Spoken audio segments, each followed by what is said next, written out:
Episode 5, Warden Specialist and Colonial Grenadier uniforms. Welcome back! Doesn't time fly? No doubt you're having much fun with the bigger world of Foxhole right now, the most recent update, but we are not done yet examining the current set of newly issued uniforms. Today we'll be covering two different purpose explosive theme sets for both the factions. These two seem to focus on munitions support, either by helping move them or simply by throwing them at the enemy. However, we've got a Spartan-looking uniform set again, so we'll just be bringing in the suggestions early to keep this from being not a too short video now. So, brace for impact behind cover and let's begin right away. Warden Specialist Overcoat. Attached to the back of the general battle dress of our Warden Bombadier is a set of cardboard tubes secured to a basic metal pack frame, which contain individual mortar rounds to be unloaded. Now, in theory, perhaps with the tops removed, these might even be able to carry the 120mm shells in the game.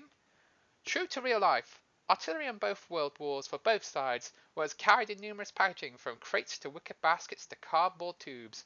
These would be stored in containers or piled near the guns themselves if not carried by number 2 crewmen for the more portable weapons. Here are several images of British Army examples from the First World War.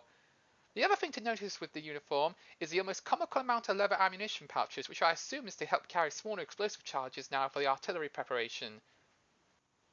I'm not going to lie here, out of all the outfits we've seen so far, this is my least favourite. It is a double blow to me, as I enjoy loading and firing artillery in the game.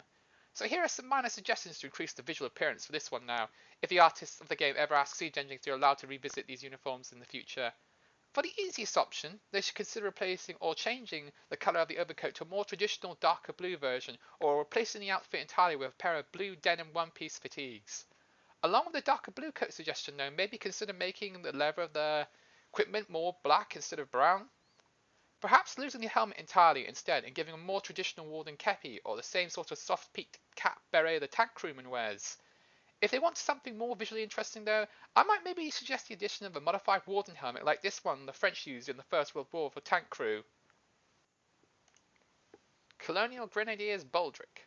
No, not that one. This one. Sod off, Baldric. I couldn't resist that, sorry. The main feature of this uniform for the colonial soldier wearing it is quite obviously the large shell bandolier worn on the back of the soldier holding a small amount of 30mm shells. The name for this is misleading, as really this soldier is a number 2 of the ISG position and not a bombardier or grenadier in any kind. In other words, this uniform accessory really is made for just manning the ISG, not charging stupidly at a trench or a pillbox tossing grenades like a madman. And I thought the Wardens had it bad with the above uniform, but this name aside, it's much less exciting here. Now, such bandolier belts are quite real and are more used with automatic modern grenade launchers from the Cold War era or afterwards.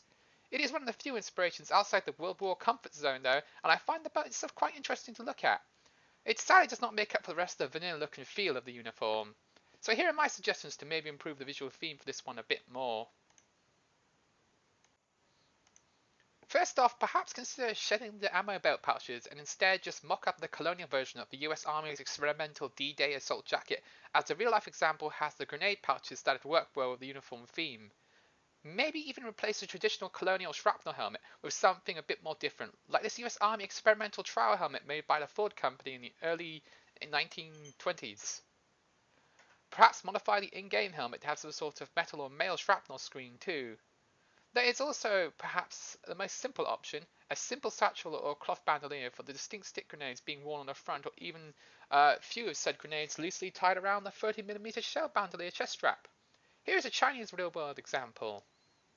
General conclusion. I'm not being an arse here or anything now. I know why the developers choose to use the battle dress for the time being as a base template. I just feel these concepts could do with a little bit more visual flair, and I sincerely hope they do another pass in the future, or even consider some sort of client-side DLC store skin to keep the game servers going on for the next few years. Now, like always, stay on the side of the road and take cover when the shells or grenades start flying. Thank you.